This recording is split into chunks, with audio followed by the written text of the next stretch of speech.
everybody. Welcome to the Hallmarkies podcast. I'm so excited to be here today on this winter day. We are talking about the recent Winterfest films. This is going to be a lot of fun. I'm Rachel, and I'm joined by two of my favorite guest hosts. I'm joined by Amy Lynn Craig is here. Hey. Yes. And our very good friend Lisa is here. Hi, guys. Yes. Thank you so much for joining me to talk about these Winterfest movies. No problem. Thanks for letting me come back. I appreciate it. Yeah. I'm excited. How did you guys feel about the slate as a whole after the chaos that was Countdown to Christmas? How did you feel about these Winterfest movies as a group? I think they started out super strong this year, I think. Uh-huh. Like, I think like 3 out of the 5 were like ones I'm going to want to watch again. Uh-huh. Yeah. What about you, Lisa? What do you think? I would say my average is a 3.5 as a whole, so that's pretty good. Yeah, that is good. I actually feel really positive about them. There's really only one that I didn't like, but I was pretty stressed out when I watched it, so I don't know. Maybe I need to watch it again. But really, the first, but really 4 of them, I really liked quite a bit, and I think it was a pretty strong season. But I've always really liked Winterfest. I kind of feel like they're like, you all that are still watching in January, you're the true fans. So we're gonna give you the best. We're gonna reward you. Well, honestly, I love winter-themed movies. I love the snow and the cocoa stuff.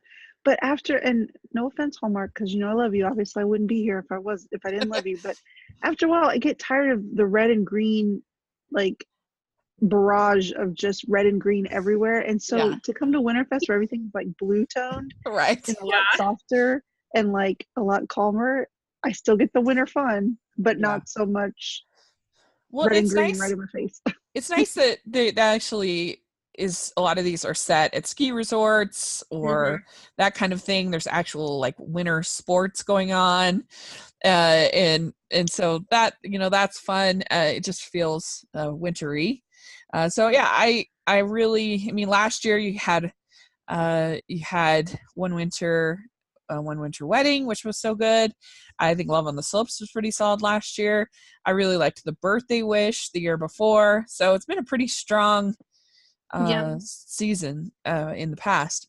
But yeah, we had 5 movies that we're going to talk about, and it should be pretty fun. And so yeah, it's been an interesting month for me because I've been busy covering the Sundance Film Festival. And if you check over my blog, you can find out my reviews of all of 25 films that I saw at the Sundance Film Festival. So that's why I say a couple of these I was watching very tired, but I did my best, and so it's going to be fun. The first one that we're going to talk about is Winter Castle. Okay. This was on the 5th of January. It starred Emilia Ullerup, Kevin McGarry, who's in 2 of these movies. How did you guys feel about the fact we got a double dose of Kevin McGarry? I was like, he got around this season. I feel like the second movie he was in could have been moved to any season, so I don't understand why they had him in 2. I don't know. It just was like they're trying really to ramp up for Hardee's, man. Yeah, I mean, do you think that let everybody know? They're getting kind of lazy in the casting, or do you think it was just one of those things? It probably was accidental, to be honest. I mean, I'm sure that the Hardee's thing has a big part. The fact that him and Chris McNally were both in movies in January when Calls of the Heart starts in February, and they're both new members of the cast. But yeah, it was probably also just by chance. I didn't really care one way or another because I just kind of think the men in most Hallmark movies are kind of replaceable. Like they're not. I know, it's shocking, but I feel like aside from maybe Paul Campbell, I think that they all can do a fine job. Like they're. So I was fine with it, but my friend Sherry, when she found out about it, she was like, "What?" She was very shocking to her. It was really funny. Like, yeah, whatever. Anyway, so and then it has Megan Heffernan as the other girl in this one, and the plot is Jenny isn't expecting to find romance at her sister's winter wedding at an ice hotel, but after meeting the best man Craig, she is falling hard. But there's just one problem: Craig brought a +1 Lana to the venue, which might ruin Jenny's chance at love. So starting with Amy, what was your overall thoughts about this movie? I enjoyed it. I ignored what his name was because I personally do not like when characters are called Craig, because that's my last name and it's really awkward. I didn't even think of that. So just because people have assumed I'm a boy before because my last name is Craig, which doesn't make any sense. And so like I just ignored that was what his name is. That was like my only downfall about this movie. Oh, well, that's not much then. Other than that, I like really super enjoyed it. I had a lot of logistical questions about the whole ice hotel thing. Yeah, we're gonna talk about that. But other than that, like I was solid. They had good chemistry. I think it was really cute how like she was like get up and go with the kids. I really enjoyed that. So yeah, I really liked it. What about you, Lisa? What do you think? I super wanted to like this movie because of the setting, and I had the most fun with the setting. And honestly, her character would just being so adventurous and don't say no to anything. I thought that was really fun. But overall, I had a lot of questions, and those questions led me to knock some points off. Down. So, yeah, I can understand that. I overall enjoyed it. It's not one that has stayed with me, I guess. But yeah, I do have some questions that we'll talk about. So the ice hotel is definitely a big part of this movie. Sort of the big spectacle of it all. And it's an interesting thing because it's supposed to be 23 degrees in this ice hotel. And yet, your breath you should see your breath in 23 degrees. So I was confused about why you couldn't see their breath. Right. This is just from a camera standpoint. Most of the times depending on how like cold it is, cameras can't pick up like water vapor in the air sometimes. And if it's extremely cold and they don't do anything to like dye the breath or edit it, there's no way you're gonna see it. And that's just like with water too. Like in most movies, if it's a heavy rain scene, they actually put white dye in the water so that you can see it on camera, because camera can't pick up just regular water. So how do they dye your breath? Well, that's the thing. If it's way too cold, which it would be in the ice castle, they can't dye the breath or anything. Like there's no way that you can see it. At least that's how I understand it. I've taken like 2 film classes, so someone correct me if I'm incorrect. No, okay? I know that's true about the water. When it's raining, I know they do have to dye the water, but I never heard that. I never heard that about that you couldn't see people's breath in the film, and so that's interesting. I was kind of curious. I mean, the ice hotel is a real thing, but would you want to stay here? What do you think, Lisa? No, it's actually somebody, and I wish I could remember because it's on my Twitter account and I feel bad, but somebody sent me an article about the actual place because it's only about a 6.5, 7-hour drive from me. And I thought, yes, but then I read the article and you have like there are chances that you could die. Like in the article, it says you have to take a class before you can actually spend the night there because they tell you what you can and can't do so you don't die in this hotel. And I thought, no, I could just go visit. And do they have like a bar that I could just go, like the slide? Yeah, right. Maybe a couple of drinks and then I'm out.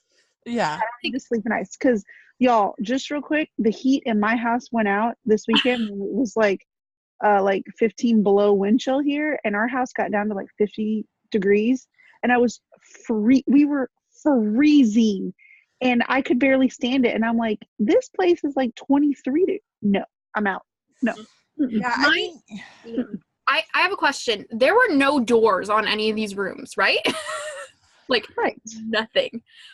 True. I wouldn't be scared to bring anything with me. That's a good point. I hadn't thought of that. But yeah, it would be hard to get to sleep because it's hard to, if you're cold. But then they had like fireplaces in the ice hotel, which was confusing because I'm like, how does that not just melt? Well, Exactly. they were like, oh, there's glass. And I'm like, I get it, but okay, so it's just for decoration, because if it's all encased in glass so it doesn't heat anything, so nothing melts, then what is it there for? Just for me to look at? Great. I need warmth. Oh, it's just fake. It's just a glass fireplace? Well, they were like, and I can't remember now if it was the guy in the movie that said, well, no, it's surrounded in glass. Like, it won't escape and it won't melt your room, like Also, on your face. how do you go to the Like, bathroom in the ice hotel? okay, I don't know about in the movie, but I think that article mentioned where you had like an actual bathroom that you went to that was outside of the hotel. Like, Oh, okay, so there's it like was like a a lounge. shower slash bathroom Yeah, facility. but that just seems like a lot of effort. Like, the whole point for me to go to a hotel is for the bare minimum of stuff, because everyone else is taking care of stuff. Right, you get room I don't want to have service. to Yeah. go to, Like I could picture it being a cool place to have a wedding, but you shouldn't have to actually stay there the night. just, it was very odd. And can we talk about Lana for Yes, just a we'll talk minute? definitely about Lana. Okay. So first of all, though, yeah, so it was a fun setting. It was a novel setting, but it was also kind of like I would want to. I would. Bizarre. I don't want to stay there. But anyway, I guess I'm not the most adventurous sleeper because I have such a hard time sleeping anyway. So think about the chemistry between Amelia and Kevin. Do you think they had good chemistry? What do you think, Amy? Yeah, I'm questioning it. I think they were cute, but I don't know. I wasn't really focusing on them, I guess. Mm-hmm. I don't know. You think Lisa Wait, hold on. That's the actors' names. the actors' names, yeah. Okay, I thought you were talking about the sister, like the sister who was getting married. Oh, no. I was very confused for a second. Oh, no. Yeah. Sorry. No, the two main ones had great chemistry. I was like, what? Why are we talking about the sister and her future husband? Oh, like, yeah. we hardly got anything from them. Like, yeah. Yeah, but they were kind of, let's talk about them for a sec, because they were kind of bonkers. Because like, why, if you knew that your best man, who I assume you know well because it's a best man, is bringing this person who like helped them through like serious tough times, and he's been kind of sort of dating for a long time. Like, first of all, it seemed like he hardly even knew that. He's like, oh, he's bringing some random girl. If he's your best man, shouldn't you know? Yes. And isn't that how guys kind of are though sometimes? No. Like, really? No, I don't think so. There's a level of like disconnect where it's like, I don't need details, but at least you know like who someone else is dating. I mean, yeah, my husband knows who his friends are dating. He's not like, oh no, some girl. Like, and I think you would know that like, this person like is helped you through the death of his wife, you know, like I feel like you know, you would have been there, you would have known her.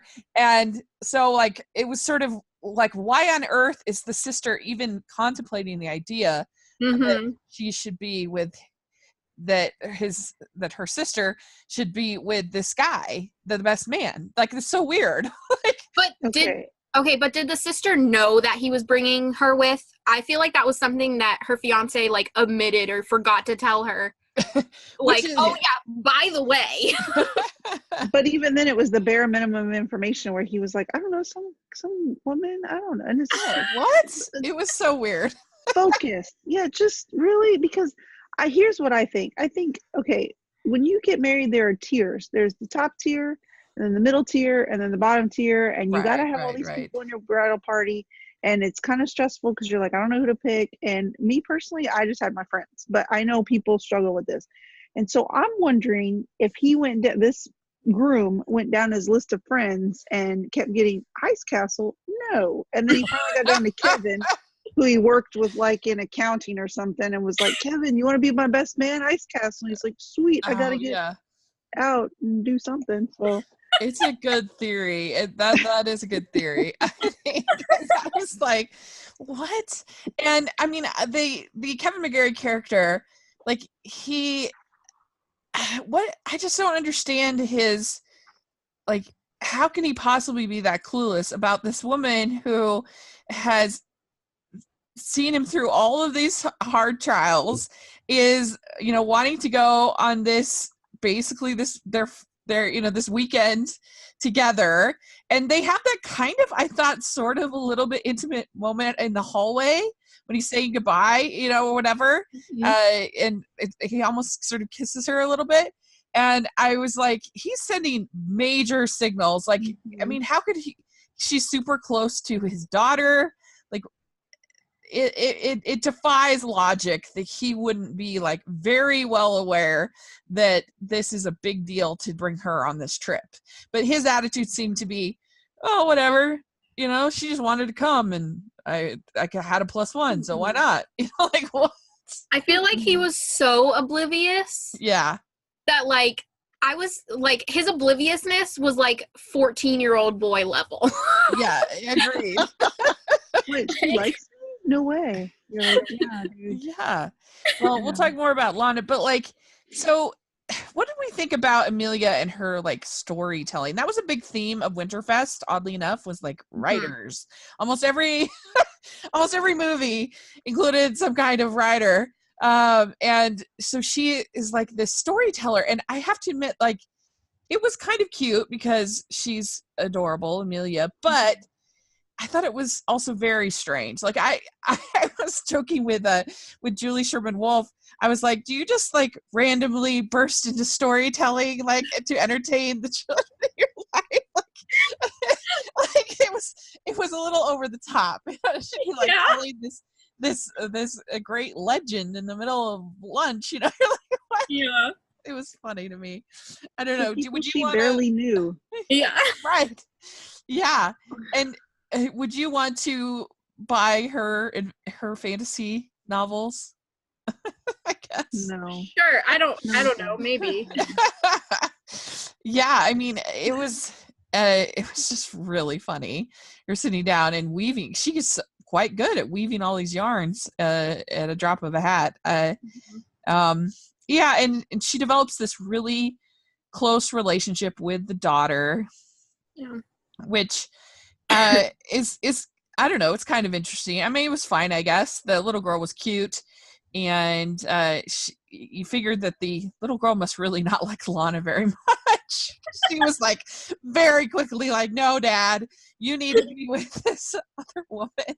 Well, I was under the impression that Jenny, or the character Jenny, was more like her mother. And Lana was nothing like her mother, and that's why she gravitated more towards Jenny than Lana. Yeah, she was sort of more childlike. So Lana, she do we all feel super bad for Lana? Yes. Yeah. Justice for Lana. What did she do wrong other than ask for an extra blanket in an ice hotel? Yeah, right. How dare she? She I mean, she even gets the dress for the little girl. She has her song, which was really unusual for like that kind of character. Yeah, I was like, why is she singing it that far? And I don't know, I think that that maybe they were just like, she's a good singer, so we're just gonna have her sing. Yeah, she was an incredible singer, but that moment was just so awkward, and he's like, like he's super into her, and I'm like, what is happening? Is he supposed to, like, I want, like, stay with Lana then. I mean, Lana, my girl, bought last minute airfare to a place that she didn't even know, for a wedding of people she didn't know, and did all this, and hello, Lana. But he seems to think that means nothing. He's just like, oh, we're just friends. We're just hanging out. Like, what? Friends, schmens. This credit card bill is going to be high, dude. I know. And I need at least a couple of dinners with you. Yeah. A couple of dates. Yeah, it kind of reminded me of Dear Santa with Amy Acker. And he has the same kind of a thing with his... He had lost his wife, and he has this woman in his life who has helped him through everything, but she's kind of portrayed as this sort of almost like a gold digger sort of. But then there's the effervescent Amy Acker who comes in and is the true love. The other girl's portrayed as this kind of shrew, but she's actually really not if you break it down. But anyway, that made me think of that. Yeah, I mean, they had some fun little like activities that they went on, like the snowshoeing, and then they're doing the maple syrup art was kind of weird and fun. It reminded me of the Canadian Ice Festival where they do that, like they do the maple pop things. Because I love maple syrup, so that would be delicious. And so there were a lot of, I thought, fun moments, and they were cute. And I thought, what did you guys think of the wedding? There wasn't a lot of people there.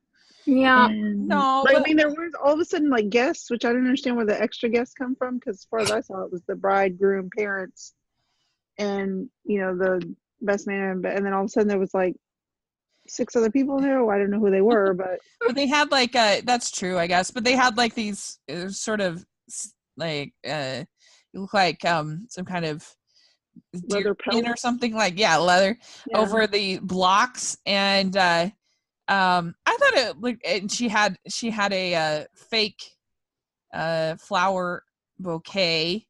But I thought it looked pretty romantic, and I thought it was a pretty nice Hallmark wedding. And at least she wasn't too much of a bridezilla. No, she was pretty. She was pretty average. And she was like, "Oh, I lost my veil. Oh, okay, well." Yeah, exactly. Oh yeah, and she had the flower hat for her veil, the crown, that she had made. That was definitely fake, but it looked pretty cute. And so that was, I thought, pleasant. I enjoyed the wedding, and the setting was fun for the ice hotel. And honestly, I tweeted out that I thought that Kevin McGarry was distractingly handsome in the movie. Like every time I saw, I was just like, I can't focus on the story because you were so good looking. And so he was very dreamy, I think. Sorry. And so I mean, and I did. We all agree on Lana. So overall, it was enjoyable enough. I thought I had a good time watching it. So how many crowns would you give Winter Castle, Amy? Okay, well, I had it at a 3.5, but this whole conversation just changed my opinion about it, so it's a 2 now. Whoa! Oh no! Oh my God. I'm gonna come out this year just like really lowballing all the movies. So. Oh no. I would give it a 3.25. Okay. What about you, Lisa? That's what I gave it. It's a 3.5. Yeah. I had fun with it. I just had a lot enjoyable. of questions. Yeah, I agree, but it was fun. So, all right, let's talk about One Winter Proposal. So this is our sequel to One Winter Weekend. We all agree One Winter Weekend was great. Yes. Yeah. It was really good. Yeah, it was so good. And so the plot, this of course has our returning. This was on the 12th. It has Taylor Colt, Jack Turner, Rakia Bernard, Deshwain Williams, and it's Kara and Ben are back in the sequel to One Winter Weekend, visiting the resort to rekindle their love. The two bring along Megan and Sean and hope they can also find a spark. During the trip, Kara discovers a receipt from a jewelry store, but it might not be the engagement ring she's hoping for. So that's sort of the setup. And so how did this live up to One Winter Weekend for you, Lisa? What do you think?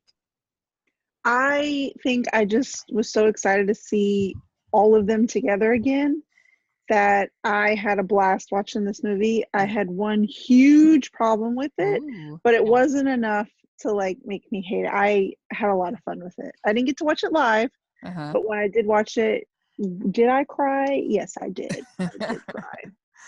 Yes. What about you, Amy? What do you think? This movie like exceeded expectations for me. I don't know. Yeah. I was expecting it to be like kind of, I don't know. I wasn't expecting it to be good. I was Is that expecting bad? a big breakup, honestly, where half the movie it was Yeah. them trying to get back together and find their way Oh back to each yeah. other. Like Yeah. I had one big problem with it too, but other than that, like I was pretty happy. So yeah. Uh-huh. Cool.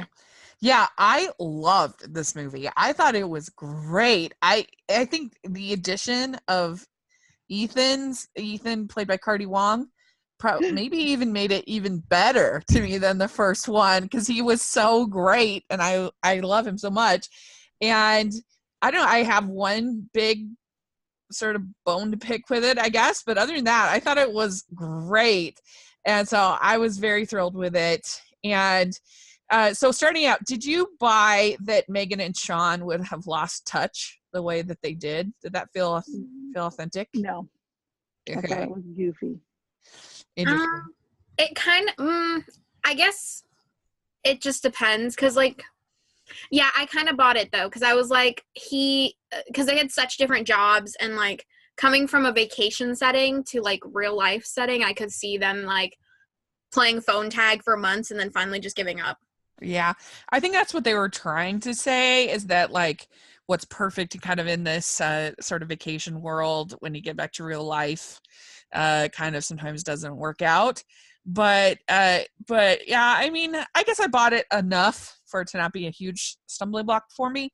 But yeah, I mean, it would have been nice, I guess, to have known they tried a little bit harder.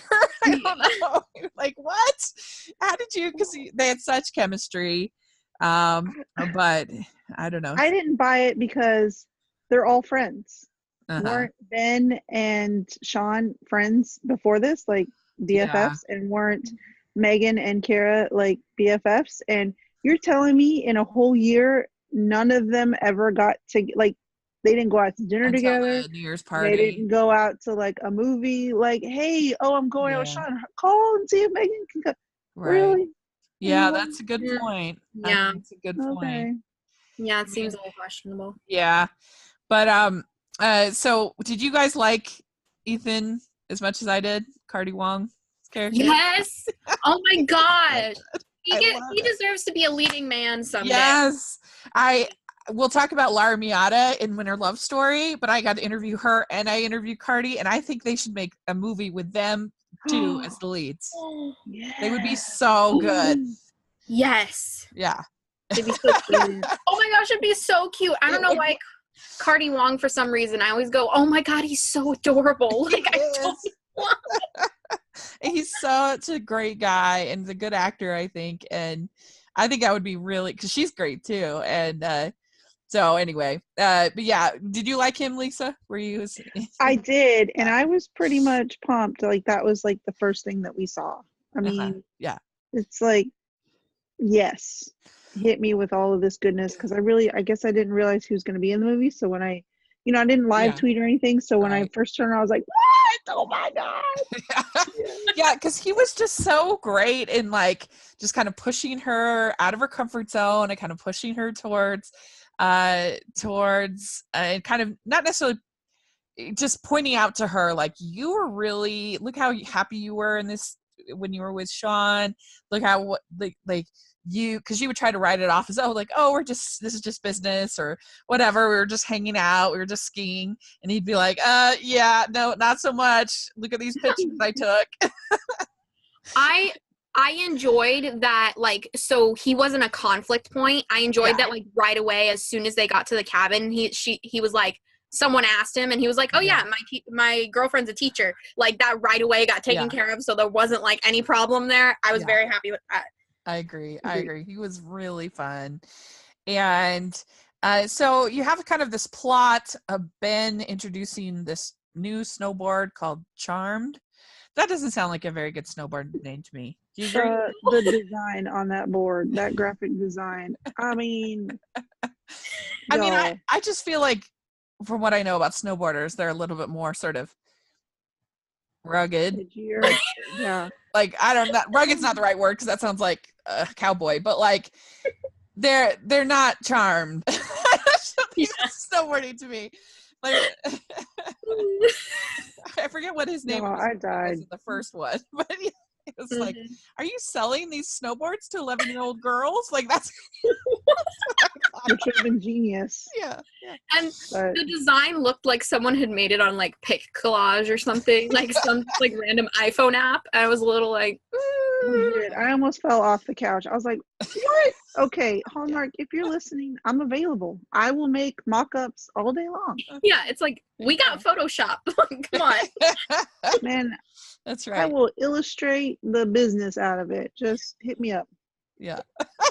So basically, Kara is expecting, she has kind of two things going on in her life. She's expecting that Ben is going to propose to her any day, but she's also working on her book, and her publisher wanted her to change the ending of her book, so she did, but Ben sees that she changed it from, he sees them as being the analogous to her and him in the characters in her book, and she changed it from them getting together and getting, I guess, engaged in the book to not getting together. And so he's thinking, oh, she doesn't want me to propose. What did y'all think of that? I thought, hey, let's have a conversation here, guys. That's it.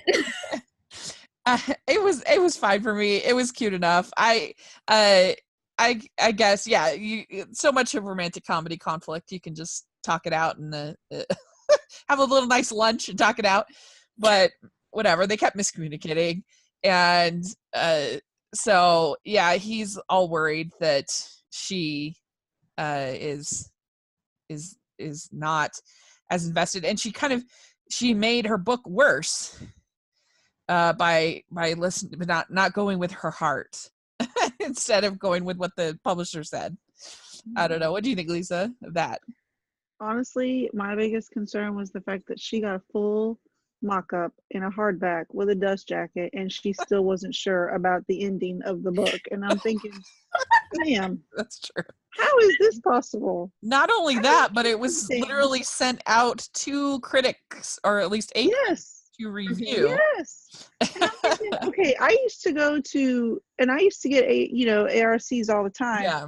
And some of them were just cardboard covers that just said the title and author and potential release date. There was no art, no nothing. And I still read it. And I'm just thinking, what is happening? Who? And so I was more focused on that. I couldn't stop thinking, like, how is she changing it now? It's already been mocked up. They've already sent it for reviewing. Like, yeah. what? Yeah. And so his whole, like, this could be us. I thought that was kind of silly, but I didn't pay attention to it that much. Yeah. I mean, it worked for me well enough, but it is kind of ridiculous when you think about it. But she finds a receipt to a jewelry store, and so she thinks that he's going to propose. But then she's like waiting, and why doesn't he propose? And then he is mad at her because she spoiled the surprise of the proposal. Lisa, was your proposal a surprise, or did you know basically it was coming? I had zero idea, and I honestly thought we walked in on somebody else's proposal, and I got nervous, and I thought we had to leave because I was because I picked up the ring box, and I was like, oh my god, and I was like, is anybody looking? Because I thought somebody at any moment was going to start shouting, what are you doing? And I was panicking, and then I finally looked down, and there's my boyfriend at the time actually on a knee, and I was like, oh, yeah. Oh, this is happening to me right now. Hi, yeah. Yeah. My husband thinks it's hilarious. So cute. He's like, seriously? I had no idea. That's funny. Someone I know, I'm not going to say who, but someone I know, they found the ring like a week before in his jacket pocket, and he was like carrying it around with him. So she totally knew. Like, I would want to know, because I'm not great with surprises. It's too overwhelming for me. I would rather know. But anyway, so there's all of that. Also, there's a subplot with Megan and Sean and his niece, and I thought that was really cute they go to trivia night, and the three of them are like amazing at trivia. And she wins the tiniest trophy ever. And Yeah. it's the cutest So thing. cute though. It was really cute. I liked that girl playing the niece. She was very Yeah. cute. She did a good job. And so that was fun. I And feel like that girl the whole time was kind of just like, I want this to be my aunt, like wink, wink, nudge, nudge, like come on, uncle, like let's get it down. Agreed. Yes. And then also you have Kara becoming friends with this woman, Lisa, who doesn't know how to snowboard very well. And so she gives her one of his charmed snowboards, and it makes all the difference, and gives her some tips or whatever. And so this encourages the investor guy to invest in the snowboards because he sees his wife out there with the snowboard. And so that was kind of random, but whatever, it worked. And so yeah, they have some conflict, some miscommunication, but nothing like too bad. There's no point where they're like really breaking up, so it didn't bother me too much compared to, like, let's say the second All of My Heart movie, where they're actually breaking up, Yeah. but then we get this proposal scene, and this was epic. Hallmark here. This I thought was just great. They spend the money on the Christina Perri song from Twilight. Like, woo! I was so emotional about it. I was like, oh my gosh, it's from Twilight. They're going to be together forever. Yeah. 1,000 years. And I mean, it's just their vows, like it wasn't vows, but just what they said was so sweet. And, when she's saying the one thing you do surprise me is by how great you are every day. That was so cute. And he looked so handsome in his tux and everything. 'Cause you don't see that many tuxes in Hallmark. A lot of times they're like more relaxed. So that was handsome. And that proposal scene was a huge win for me. It was great. I thought. Yeah. Yes. My only real qualm with the movie was I was irritated that they did not give Megan and Sean a kiss, that they ended with them with a near kiss, and we didn't get a real like, that was kind of irritating to me. Like, why, if they've decided that they're going to be together and they're going to really make it work this time, why not let them end with a kiss? Why do we have to have a near kiss for them? That was annoying to me. Because there has to be another movie, Rachel. Okay. I do think that we need a One Winter Wedding for sure. Yeah. Well, that was my beef too, is that they didn't let Megan and Sean kiss. And so now my thing is, okay, give me One Winter Wedding, but I only need 20 minutes of Kara and Ben. What's his name? Ben getting married, and then they go on their honeymoon, and then the last 90 minutes, with commercials and everything, can be Megan and Sean. Oh my gosh. Yes. Yeah. And then at the I don't need the whole wedding planning.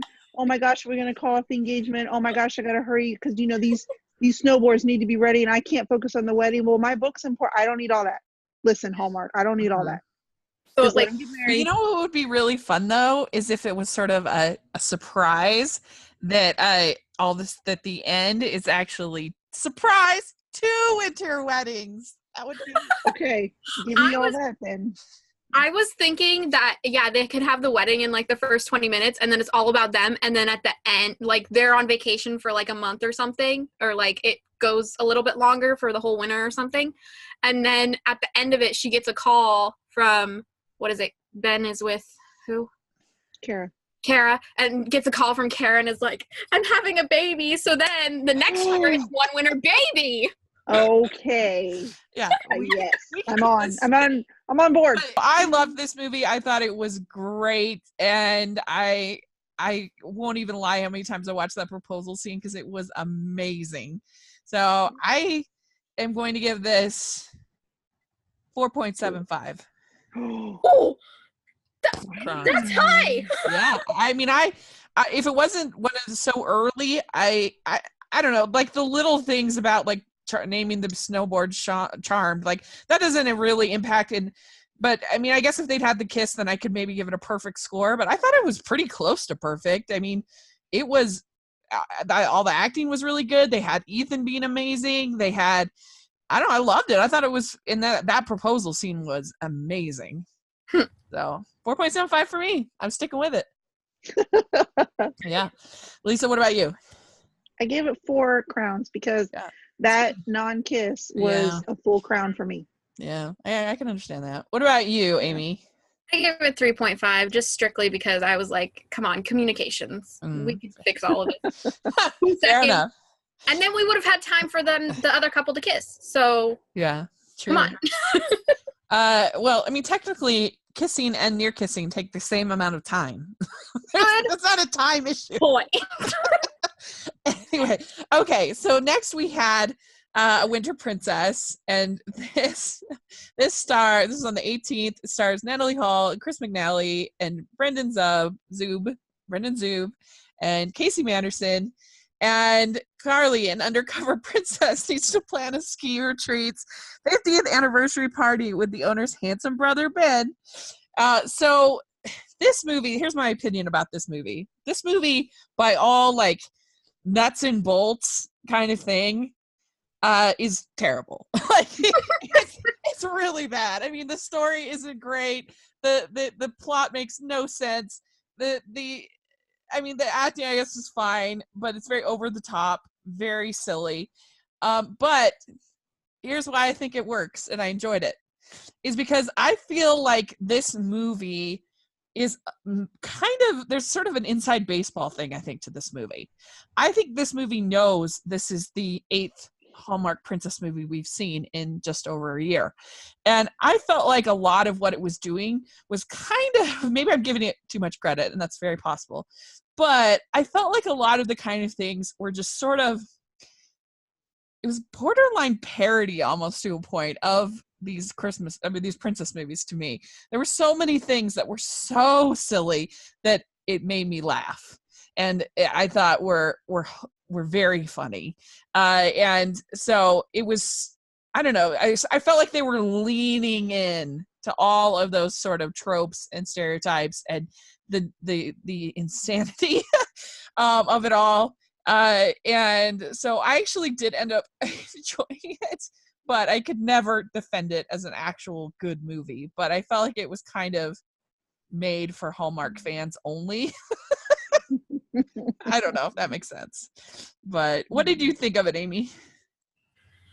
I was so, like, how did no one figure out she was a princess? Yeah, like, it's ridiculous. This whole thing was ridiculous. Her brother pissed me off. The other guy, I was like, who are you? And I just hit the table really loud. I was just like, no, it doesn't make any sense. At least the two of them look cute together. Other than that, I was like, this is boring. Are we done yet? What did you think, Lisa? Well, Chris McNally has amazing hair. Oh my gosh. That's what I have to say about this movie, is that he must rinse his hair with like unicorn tears or something, because every single scene that what he was in, I couldn't stop staring at it. It looks so soft. And I don't mean this in a pervy way because I'm an old married lady, but I would love to just brush his hair. I bet it's just like doll hair. Yeah. Okay, anyways. But and the his actual dimples. movie, oh my gosh, he's the cutest dimples. It's ridiculous. Like, ever this exist. isn't fair at all. But like, as a movie, I really have zero interest in planning movies. Things that just have to get planned, and none of it's interesting to me. So the whole planning this party for 2 hours was, and the fact that she had a whole Kevin Costner non-accent thing going really bugged me. It was absurd.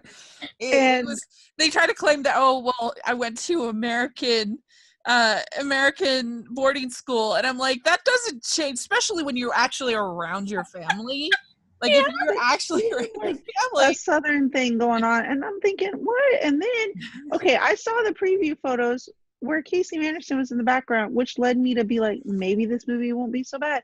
And this dude showed up and opened his mouth, and an accent came out, and I died of heavenly bliss. It was amazing. Hitting him funny. That accent killed me. I was in such Casey Manderson heaven. I don't him, care how bad it yeah, was. It was him awesome. and Brendan Zoom, I thought were hilarious. Like, Yes. to me, at least, I felt like it was so over the top that that it was meant to be funny. I think that It was that it was a perfection. conscious choice to be Yes. very silly, and Yes. You're so I annoying. no, I loved it. I thought that Casey Madison and Brendan Zoom were hilarious. They were so ridiculous. I mean, this thing was like a half a hair away from being like a Saturday Night Live parody thing. Like, it was so absurd that it was kind of enjoyable on that level to Yeah. me. I just I really mean, like them. Yeah. yeah, they were the best. I could have used way more scenes with the two of them. And what They was wrong with Prince Emil? Yeah, he was so funny. Oh my gosh. Maybe it's just because I've interviewed both of them, so I have an affection for them. But I just thought they were so silly, and it was very funny to me. Um, and I thought that her dad was also like really just such an archetype of the type of British dads, and it was just hilarious and great and sweet, and they did have some sweet moments.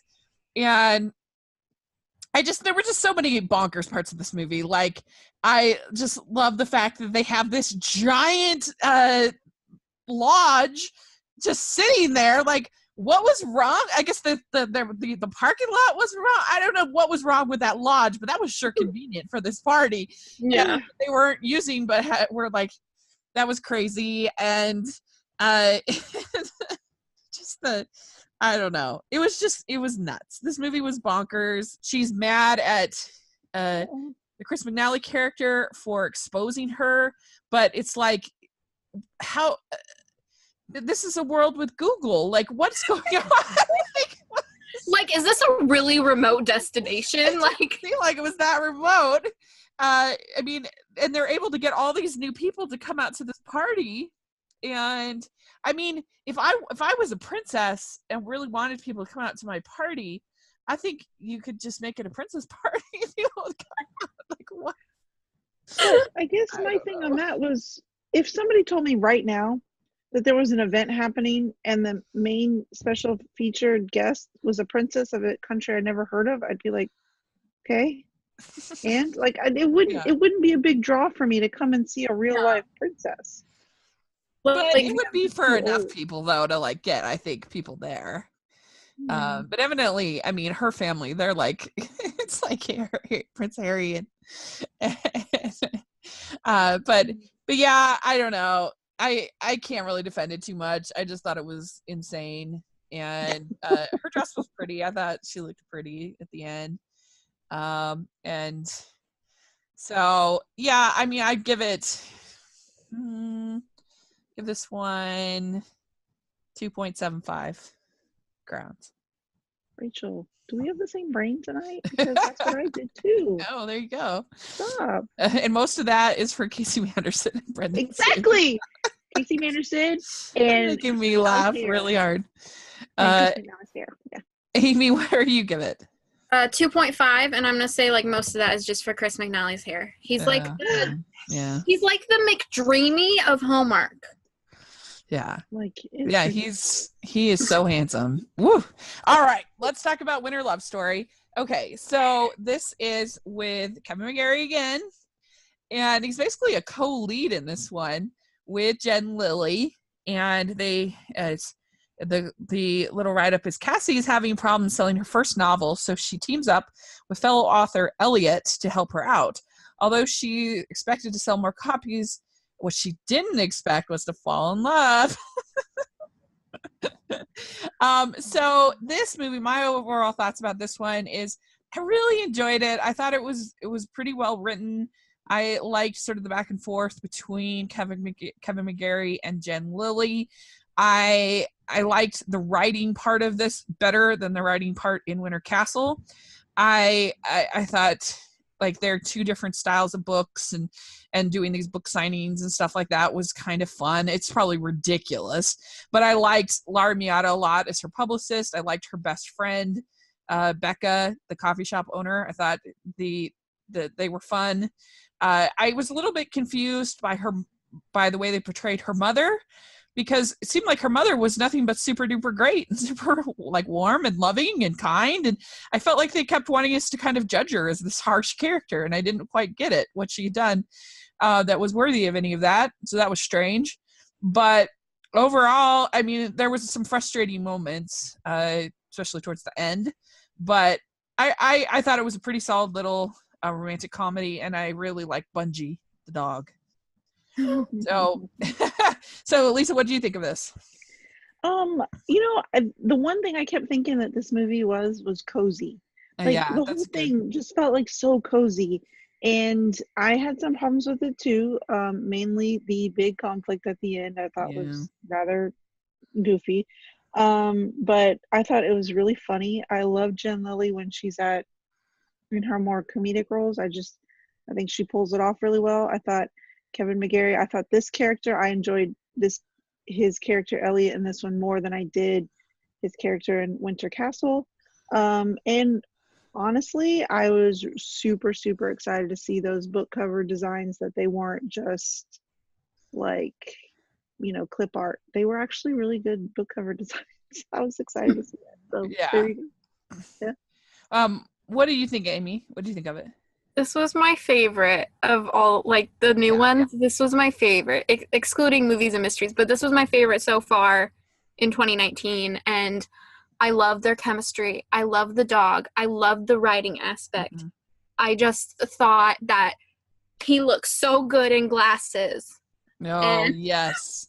Agreed. And I was just like, I love it. And it was like kind of a road trip movie and kind of like a book reading movie. And it kind of just had like so many aspects of the things I love. Yeah. And so which book would you rather read? Dragon's Lair or My Heartbreak Year? Dragon's Lair. What about you, Lisa? Agreed. Dragon's Lair. I would actually, I'm not a fantasy, especially in books. I think fantasy books are so boring. So I would probably read My Heartbreak Year. but it is kind of a strange combination of authors to put together for a book tour. And I'm pretty sure that's not how book tours work. In that, my sister's a published novelist, so a writer. So I'll have to ask her about that. But I'm sure they don't do this. But they end up having to share the cabin together, and that whole like kind of part is really cute. When he gives her the kind of the nicer room, and then he has Bungie there, and Bungie was the cutest dog. Do you agree? Yeah. So cute. So cute. Did you guys struggle with the portrayal of her mother at all, like I did?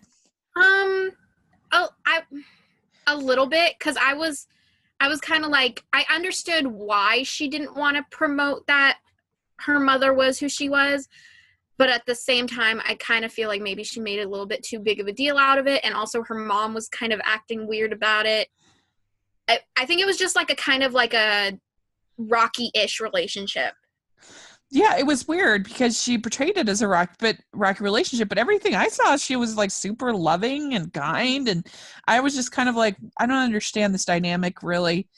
It was weird to me, but I guess she maybe felt intimidated by her mother in some way, intimidated by her mother's success, but I don't know. I thought it was an odd, I felt like they needed like one more scene between the two of them. Yeah. To kind of flesh that out a little bit more, and maybe something got cut. but I agree with you. I think that Jen Lilly is really great at playing like sort of the panicking scenes when she's freaking out. She's really good at that. She's got a good freak out face. Yes, like the whole scene where they're on like the morning show. The whole time I'm thinking, I wonder if this is what it's like on Home and Family. So. He has this relationship with his ex. The ex broke his heart, but they still share the dog. But he sure did make it seem like more than just sharing the dog. Like it seemed like he was maybe interested in her, or like I could understand why the Jen Lilly character why she had that idea that he was getting back together with his ex. The problem is that she didn't ask him about that, you know, and just kind of all of a sudden pretended to not be interested in him anymore, and was all sad. But I did like that little surprise party that they had for her, because I think that's the best way to do a surprise party, because it's just like a random surprise party. Because if it's something where people are like, oh, nobody's remembering my birthday, I'm really sad, I feel like that surprise party, that's not very good. I don't like that. But like, if it's just sort of, here's an unexpected party that you didn't even think you were going to get, then that's a nice surprise. Yeah. You see what I'm saying? Yeah. So that was fun. I liked that. It kind of got her, boosted her spirit, and helped her to kind of keep going. And then we get this whole thing where they get her to come to his awards ceremony, and he's giving his speech, and she's convinced that he's he thinks his ex, and he thinks that that's it, they're back together. So she leaves the party, and you're the whole time you're just like, what are you doing? Just at least hear him out, like finish the, I don't know, it was frustrating, that scene. Mm-hmm. There's no doubt about it. I don't understand, and this happens a lot in Hallmark movies, and it happened in, which we'll talk about when we get to Snow coming, but I guess I don't understand people getting up and leaving work events or events, just getting up and walking out. Like, you're there probably in a professional capacity, and you can't find it within yourself to hold on for 60 more minutes until this thing is over, and just, even though your emotions are crazy inside, just kind of hold on, keep your professional face on. When you're done, once you get in your car, let it all out. Right. But I really, really hate showing emotion in public, so maybe that's just my side of that talking. I'm super stoic outside of my house. And so the fact that some of these people just break down and just dramatically get up, and that room had like 12 people in it, and she was sitting in the middle, and she sure did stand up and walk out in the middle of a speech, and I'm thinking, honey, no. Like, no. In that situation, at least personally, I would have pretended I was feeling sick. Like, I wouldn't have just gotten up and walked out. I would have been like, I'm not feeling well, like held my stomach, like at least pretended that there was a problem other than being angry. Girl, just check out your phone. Don't make eye contact. Wait for a speech to be over, and then excuse yourself to the restroom. That's true. I mean, you can always just, have your face in your phone in awkward situations these days. Yes. So I agree, that was kind of lame, but whatever. I was willing to forgive it, I guess. I really liked the whole ending with the news conference. I thought it felt a lot like Notting Hill to me. Yes. The ending of Notting Hill when he's he's in the crowd asking questions, and he says, well, the readers of Horse and Hound will be very glad to hear. And everybody starts laughing, like, what? And it was kind of similar here, where he starts asking her questions. And how do you feel about them saying that we don't always get an I love you at the end of these movies? We got an I love you with this. How did you feel about that? Disagree. Too soon? Too soon. Really? Yeah. I don't know how that works, really. I'm too young, so. I was fine with it, but I know that they have been trying to sort of step away from that and have it just be, I'm so excited to start dating or whatever. Yeah. But they had really good chemistry, I thought. And so I was okay with it. It was really cute. And it's too bad we didn't get a montage like we get in Notting Hill at the end. Yes. Or see. I really want a sequel where they're like on their next book tour, but it's like a romance book about like a kingdom, and they write it together. Oh my gosh, that'd be good. And like, that would be cute. Yeah. And like they have another dog that's like their second child or something. It'd be nice. Yeah. Aww. Yeah. Oh yes, they can get a match for Bungie. That would be Oh, good. Like, yes, good idea. All right. Well, how many crowns would you give this one, Amy? 4.7. Whoa, look at that. Oh my gosh. I want it on DVD. So Lisa, what about you? I gave it 4.25 and I minus the 0.75 because they only showed Elliot in those glasses for one scene. Oh, good One. point. Yeah. They didn't even bring those back. And I'm like, hello. Hello. The tip to When Calls the Heart. Get Kevin McGarry glasses. I mean, they're going to tease us right at the beginning and make you think that he's a writer with these awesome glasses, which he looked amazing in. Yeah, and then we never saw them again. That's very true. Shenanigans. So what do I want to give it? I will give it a 4.5. I'll go right in between you two. I really enjoyed it. I thought it was a very fun movie. So all right, last one. We have snow coming. So this stars Lindy Booth and Trevor Donovan. This was on the 26th. I watched this in the heart of Sundance coverage. So it was interesting. So high school sweethearts Samantha and Jake reunite at their old stomping grounds at a holiday event called the Snowball. They discover they're both still very much in love, but Jake might spoil their romance once again when he's forced to leave town for his job.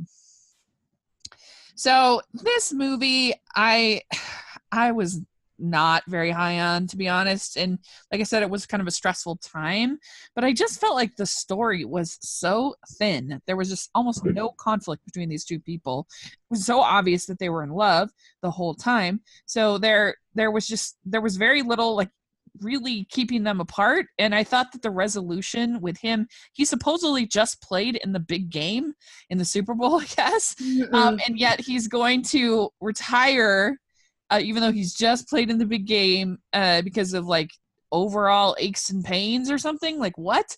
And it's quarterbacks can play well into their 40s. This is not what? What'd you say? I said, yeah. Oh yeah. Anyway. Yes. And the idea that he would go from being a professional football player to being a high school football coach is so absurd.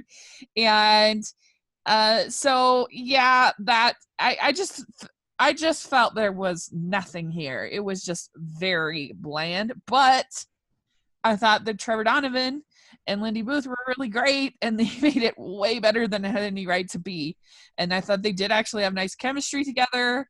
But yeah, there just wasn't a story here for me. They tried to have conflict, I guess, with the Pauline Egan character, the news, but that wasn't. She was just reporting. I don't know. There wasn't really conflict. It was just her being scared that he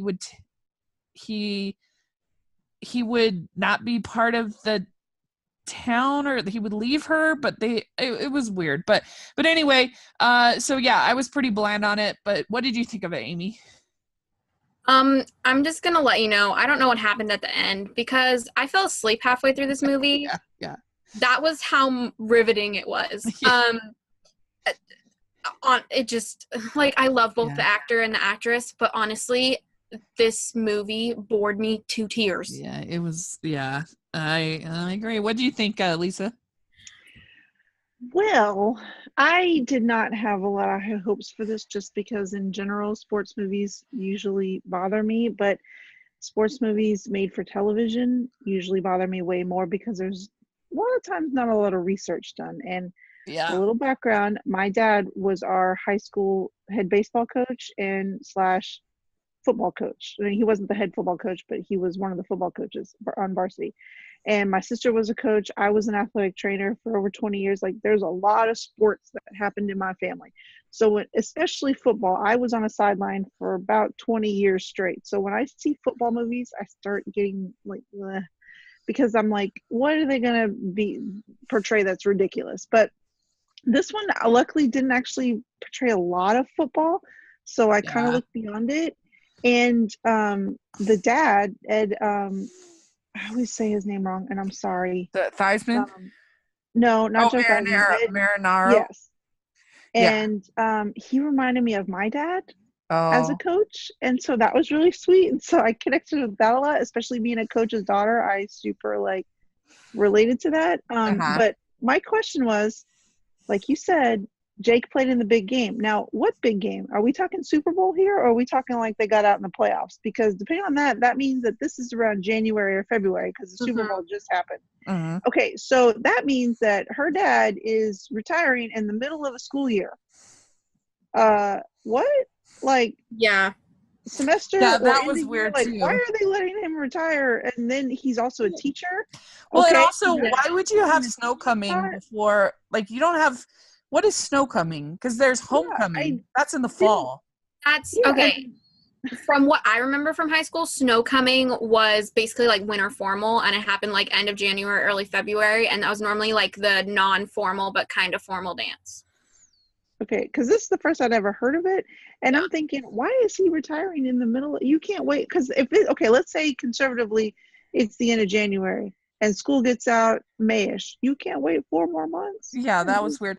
The and do the alumni come back for snow coming like they do for homecoming at your school? It depends. At my school, they did because it was basketball season, and we were better at basketball than football. But for the football point, my dad was a football coach for a very long time, and I know that teachers who are a football coach will normally retire from the sport in January so that when they do spring training, they're with the new coach, but they'll stay on as a teacher for the rest of the school year. Right, that's what I'm saying. Like so you know the coach's daughter thing. You get it. Yeah. And it was very odd. I'm like, who does this? Like, really? Okay. But and then the whole planning thing, I just had a problem. It was more planning stuff. It just all seemed like odd. Like stuff was just thrown together, and I didn't understand that like part of the it. main conflict was that he had left her for the snowball to go and be a football player or something. Is that what happened? I couldn't actually figure out what it was that he decides to not go to the meeting because he doesn't want to leave her at the snowball again. He doesn't want to stand her up again. Mm-hmm. And I don't know. I mean, it was just such weak sauce. It was just not enough conflict. It was not enough. That's what she was so upset about for all of these years. All these years. Go to the dance. Pretty much, yeah. And she was upset about it. Girl, it's been a while.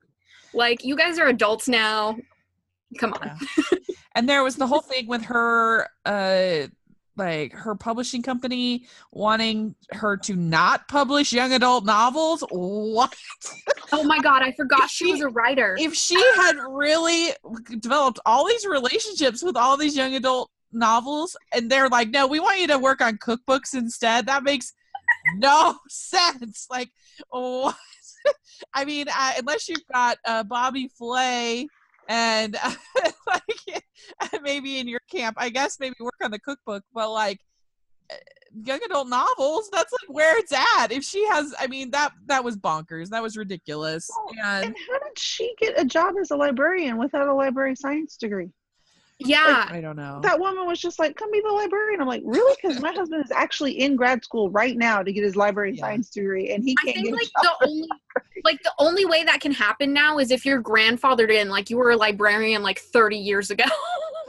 Well, and also he was like, didn't you know I totally majored in education? And I'm thinking, you can't just like, if you majored in education, there's like internships and like student teaching and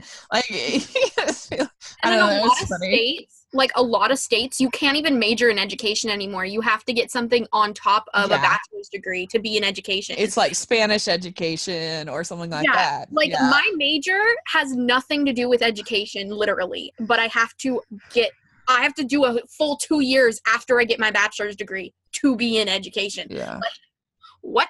Sorry. Yeah. I mean, really, most of the movie was them just having a hot cocoa cook-off and hanging out and being cute together. There wasn't a moment where I thought they weren't going to be together. There wasn't a moment where I thought there was any conflict at all. And so it was just kind of, And I mean, and it just defies belief that he would take this job as this. Yeah. Like, he could be a commentator. He could be there's a million things that he could do. And I mean, he could, if he's really a quarterback that just played in the Super Bowl, then he could definitely be like a professional coach if he wanted for an NFL team and make millions of dollars a year. So it's I ridiculous. didn't understand that either because he was like, I don't know what's going to happen to me next year. I don't know if I'm going to get traded or if I'm just going to get cut. And the only thing I could think about was like, well, I mean, is y'all salary cap bad? Like, okay, are you like $50 million of the salary cap and they were just announced that it's only going to be like, what? Then he could go to another team and still make Yeah, and I'm millions like, of somebody dollars. else out there would want you or some, and I'm thinking, okay, because then he, at some point in the movie earlier, he says, I can't even go to the store without being bombarded. And what does this girl do? So I get maybe that's why he wanted to quit. He's tired of the crowds, tired of the fame. But what does this girl do? She signs him up for a public event where everybody's going to come bombard him. And I'm thinking, lady, he Right. just said, I don't like crowds. And your big idea was, let's get a crowd around you. Well, and she's so mad when the Pauline Egan character does basically the same thing later on in the movie. Yes. And I don't really understand why she would have any problem. Like, obviously they're in love. Obviously they should get married. But like, she hasn't even been living here in this town. So if he gets a job working for the NFL, then what's her problem? She doesn't even like her job. She doesn't like what she's doing. So go and like, go together, get married, be happy. I don't know. It wasn't enough. But I did think that Trevor Donovan and Lenny Booth were charming, but it wasn't enough. And so, yeah, it was a bit of a slog. There was another walkout scene. She put that entire event together to help promote the library.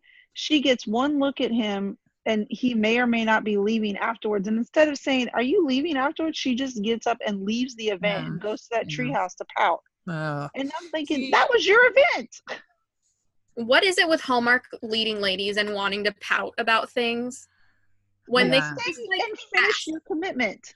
Yeah. This is why Falling for You was so good, because he still goes and does his thing that he has to do for his app, that he's, his project is like respected by the script. His job is respected by the script.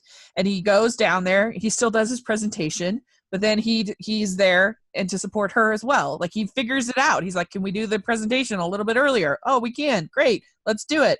And so, like, as opposed to, I don't know, just like most of these other scripts where it's just like, I don't know, people are just expected to drop everything and for love. And it'll feel really, really artificial.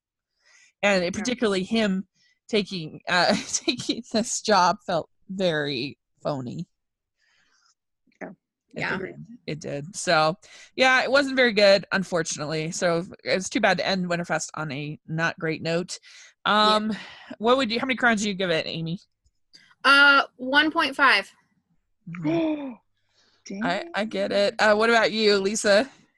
I was a little bit more generous, mainly because I really liked the dad, Coach Kerrigan, and the librarian.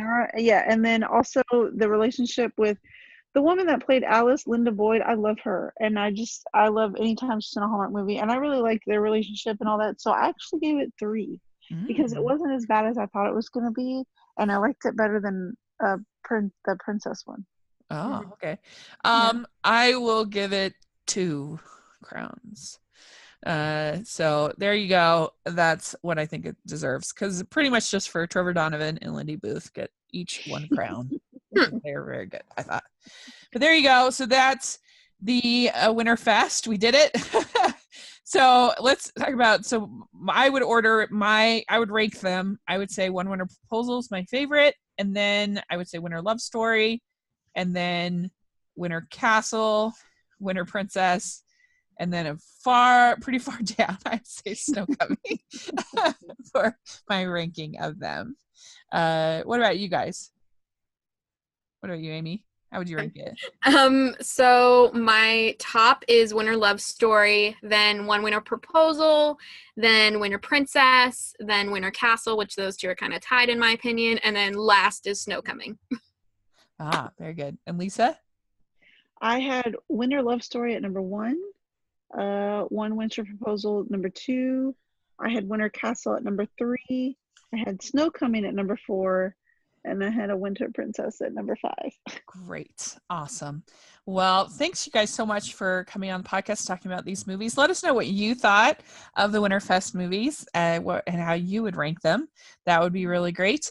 And yeah, make sure you're following the podcast. We had our interview with Zach Hugg on Monday. That was really fun for me to get to do. I really enjoyed talking with him, the writer of Road to Christmas. And so that one's fun.